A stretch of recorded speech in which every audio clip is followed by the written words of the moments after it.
Hello. On today's letter, we're going to talk about bisexuality. More specifically, my sexuality. Sexual orientation? Yeah.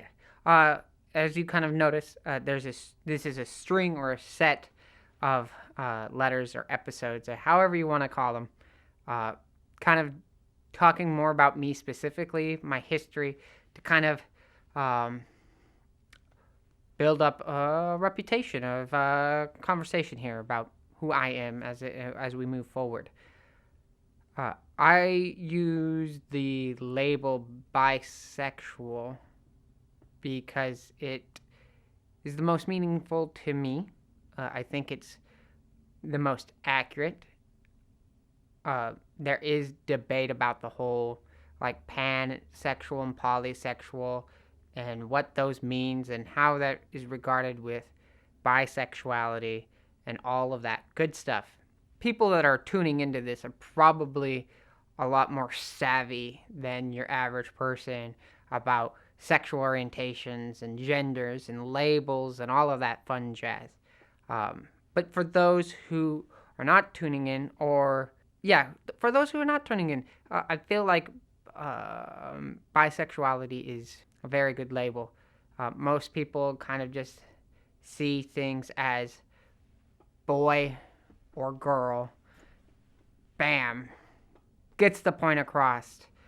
Even if they see that there's other things involved, they get it. That the argument between bisexuality and pansexuality specifically is an argument of semantics, which is not necessarily a bad thing, but I do see it as an argument of semantics, and people are taking sides on semantical argument. To me, they are the same thing. Probably going to upset some people on both sides, I guess. Maybe. I don't know. Don't really care so much as the label for the labeling. So I'm going to talk about it, the label thing, just a bit. But I want to touch on labels in another video about identities and all of that good stuff. Today is mostly the sexual orientation stuff. So for me, I'm attracted to people sexually or physically on a number of different, like, not spectrums or waves, but different aspects. Like artistically and creatively, I can appreciate the aesthetic value of the human form. As you guys know from the last video, I'm a nudist, and I can appreciate different body shapes and types, both artistically, sexually, and physically. Now, I do have preferences. I don't know. Maybe I'll get into the preferences today. That's a little weird, but there's definitely, for me though, triggers a sexual attraction towards somebody is more than just them having an aesthetic set of features that I like. Like aesthetics for me is much more about art for me. So somebody who I might find aesthetically pleasing, I might not want to have a relationship with. I might have a mild physical attraction, but overall, the attraction isn't what's gonna get that aesthetic attraction isn't really what's gonna get me into a relationship with somebody. So for me, the first part is an emotional connection. I need to feel comfortable with somebody, and usually, the emotional attachment isn't being by boy or girl. It has more to do with the kindness of somebody. People who treat me kind, like I'm able to open up to that person. And I feel like I'm a pretty decent judge of emotional character, I guess. I've definitely had some awkward run-ins with people throughout the years. They weren't the most supportive or caring person or understanding all of the time. I guess it's not necessary for all of that because human beings are complicated, and that's probably a good thing. But for me, it's definitely how somebody treats me, especially the first few times that I interact with them. Like, are they nice to me because they want something from me, or are they just nice to me? Which is a bit tricky, seeing as I put myself out there a lot more these days, running, let's say, like events. And so that can be a bit dicey. For the most part, even then, I feel like I can wade through that a bit. Like, oh, okay. So this person is nice to me.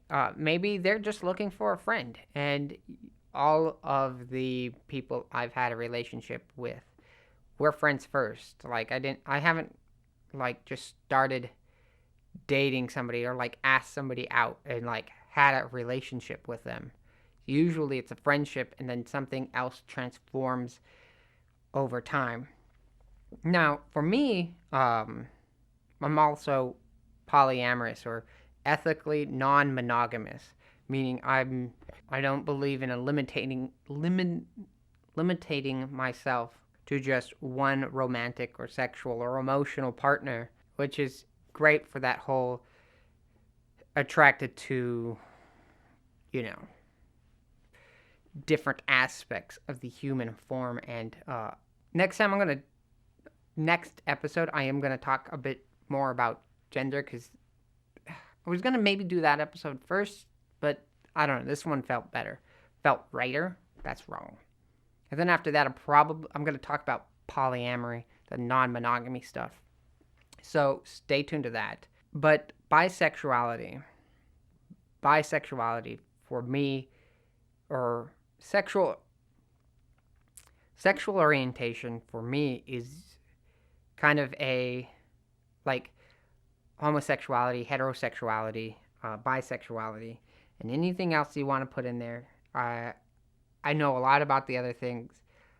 I feel personally like it's not that they don't exist, because labels are just in existence because of how we try to categorize things, and that's really what sexualities or sexual orientations are. They're labels, they're boxes, they're categorizing things to make it easier for us to communicate with one another, which is why now you got me ranting about labels. But for me, I kind of just look at the world a lot more simply when interacting with most people, because otherwise we'd, be assigning numbers to people's sexual orientation. Like, okay, what's your emotional attraction? What's your physical attraction? What's this? What's that? There, you'd have it. For those out there that use Photoshop or other visual artsy, painty programs or whatever, there's these things called hex codes, and they talk about, like, the hue, the saturation, how much blue, how much red, how much green are in a color, a pigment. And I feel like we'd have to have those like 6-digit hex numbers to label people's sexual orientations. So I'm going with a much more simplistic approach. I really only care about 4. Not that the other ones are bad. I don't disrespect people, but I really, in my research and my studies, and the way I categorize the world, I really see 4 types: bisexuality, heterosexuality, homosexuality, and asexuality. And I'm going to talk like that because I'm going to probably really just describe, when I talk about sexuality, in those 4 categories, because we can get crazy with it. And I could. I don't know. I feel like it bogs down the conversation a bit. And I'm still talking about labels. But bisexuality, attracted to any and all. Many, some, whatever. Gambit, it's anything under the sun is possible. Heterosexuality, attracted to what you perceive as, or what society perceives as the opposite, boy and girl. Homosexuality, what people in society think of as the same. So boy and boy, girl and girl. And then asexuality are people who are kind of like bisexuality or heterosexuality or homosexuality, but they are low enough that the aspects of their attraction are statistically insignificant, as a scientist might put it. The p-value is too low. I would like to see it all change effectively. I don't think it would happen in my lifetime. Maybe not. Describing people anyways in their sexual orientation is wrong. It's too diverse to accurately describe somebody's sexual orientation in a word. Because we're not even talking about romantic or emotional attraction.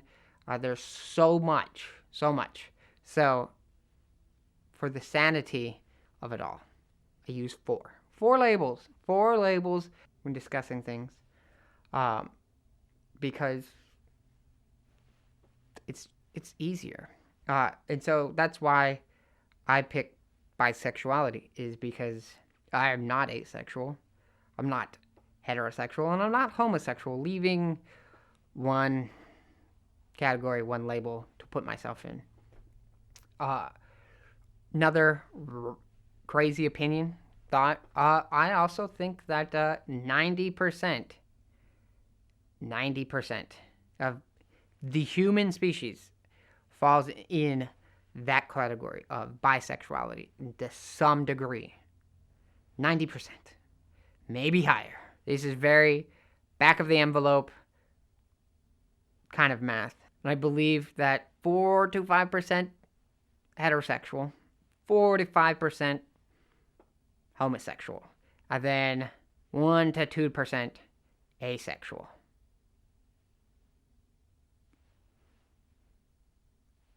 The last three, somewhere in that 90. They can split it up, maybe. I don't know. But that's kind of my thought on the whole matter, is that I think there's more to those terms. I think there's more to those terms. I think it's richer, but I think you can overcrowd a conversation by being too semantic sometimes with certain people. This reminds me of the whole atheist agnostic debate. That's definitely another subject matter, another video. I guess a little bit of history. Like, for me, my sexual attraction, I guess when I realized, was, like, thinking back, it was earlier than, like, the aha click moment. Duh, we're going to use this. We know now. But I would definitely say somewhere maybe in middle school. I would definitely say somewhere probably in the middle school-esque category.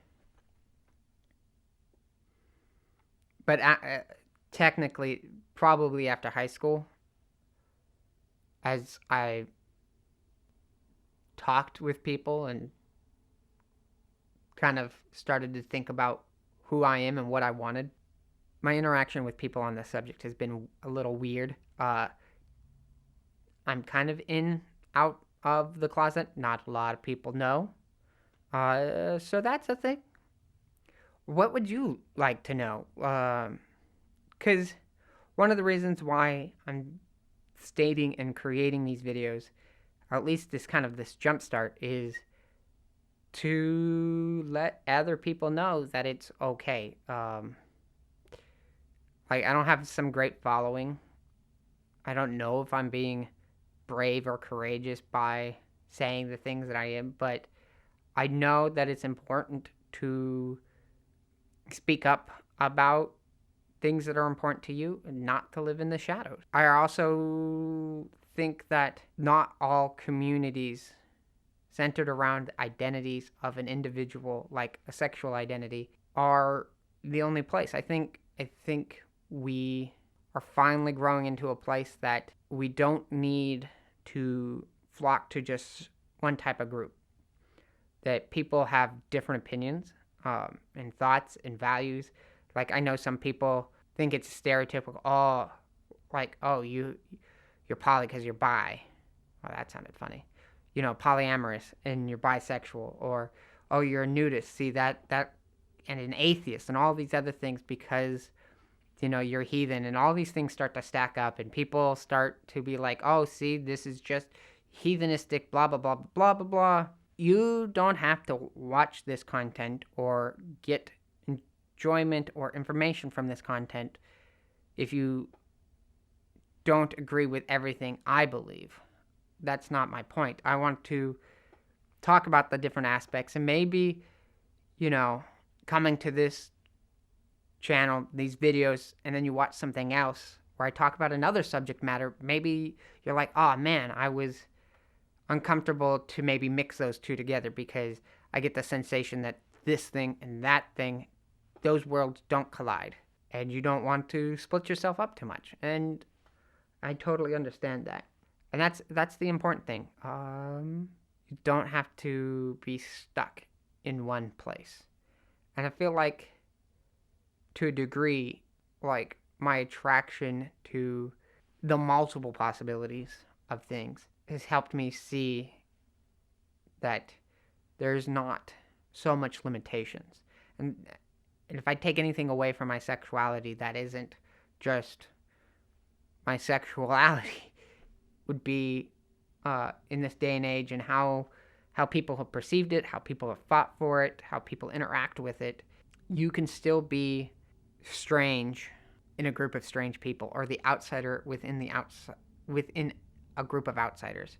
And it's also taught me not to be so judgmental about people because of my sexual orientation in this place and time, in the location that I grew up in, with all the things. And that's the thing that really bothers me about like identities, when people are like, I'm bisexual, blah blah blah blah.